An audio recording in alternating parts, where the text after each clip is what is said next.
Gabungan dan serangan TNI di Wuhan. Incar lab COVID, hanguskan senjata biologis Cina.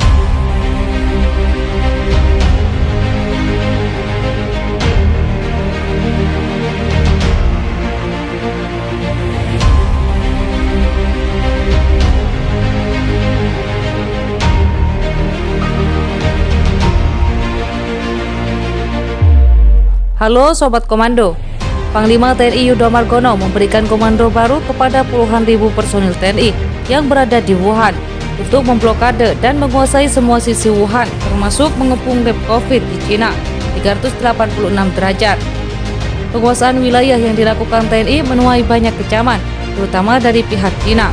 Cina yang mendapat informasi bahwa Wuhan telah dikepung langsung mendatangkan 10.000 personil bantuan dari Amerika Serikat. Kami tidak gentar dengan kepungan TNI Wuhan. Kami peringatkan akan ada kontak tembak besar yang terjadi jika TNI terus blokade Wuhan hari ini, kata Xi Jinping saat pidato di pertemuan militer Cina. Tidak berselang lama setelah pengepungan Wuhan dilakukan video mengenai adanya kebakaran sebuah laboratorium di Cina, yaitu laboratorium mikro tempat virus COVID.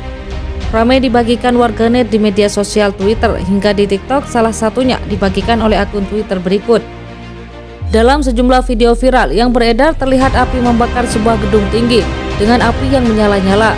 Video yang lain terlihat orang-orang yang ada di dekat lokasi gedung berlarian menjauh dari lokasi. Sedangkan sebuah video lain yang juga beredar memperlihatkan gedung terlihat hangus dan terbakar pada salah satu sisi. Kebakaran tersebut merupakan kebakaran besar yang menghanguskan beberapa gedung di Cina, dikutip dari ABC News. Lab tersebut berlokasi di kota Wuhan sendiri. Gedung tersebut terbakar pada Jumat kemarin. Dalam kejadian itu, sebanyak 280 petugas pemadam kebakaran dikerahkan untuk memadamkan api pada gedung yang memiliki ketinggian hingga 218 meter tersebut. Selain itu, dampak dari kebakaran juga tidak mempengaruhi layanan ponsel pengguna di Cina.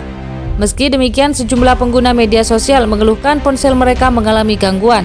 Dikutip dari SCMP, kebakaran di lab COVID di Cina dilaporkan terjadi pada pukul 15.48 waktu setempat. Kemudian sekitar pukul 5 sore api berhasil dipadamkan setelah serangan dilakukan kontak tembak pecah.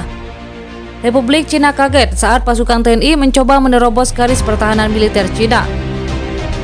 Dikonfirmasi oleh perwira militer Indonesia dari Satuan Elit Lintas Udara dengan sebutan TNI AU. Diungkap TNI AU, pasukan Cina mencoba mendobrak garis depan pasukan TNI.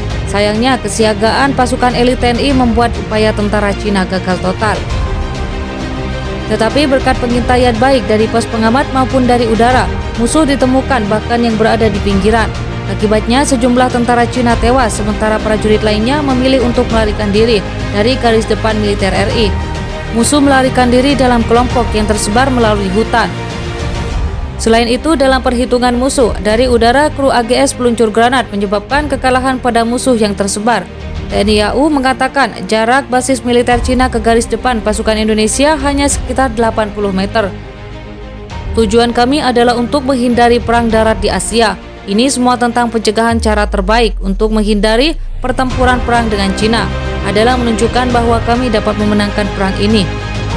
Timot, seorang peneliti pertahanan internasional senior di RAND Corporation, mengatakan kepada Newsweek bahwa harapan yang masuk akal untuk percaya bahwa perang antara Cina dan Indonesia dapat meluas ke tanah air Amerika Serikat. Mengingat kemampuan TNI untuk menyerang, sangat mungkin perang antara TNI dan Cina dapat meningkat keluar wilayah dekat saja, kata Heon. Ketegangan antara Indonesia dan Cina berada pada level tertinggi dalam beberapa tahun di atas Cina. Dalam beberapa bulan terakhir, kunjungan pejabat tinggi pemerintah Cina ke pulau itu seperti mantan ketua DPR dan Xi Pelosi, dan munculnya balon mata-mata Cina di atas daratan bulan itu telah menambah bahan bakar ke dalam api. Dan itulah cuplikan kita kali ini.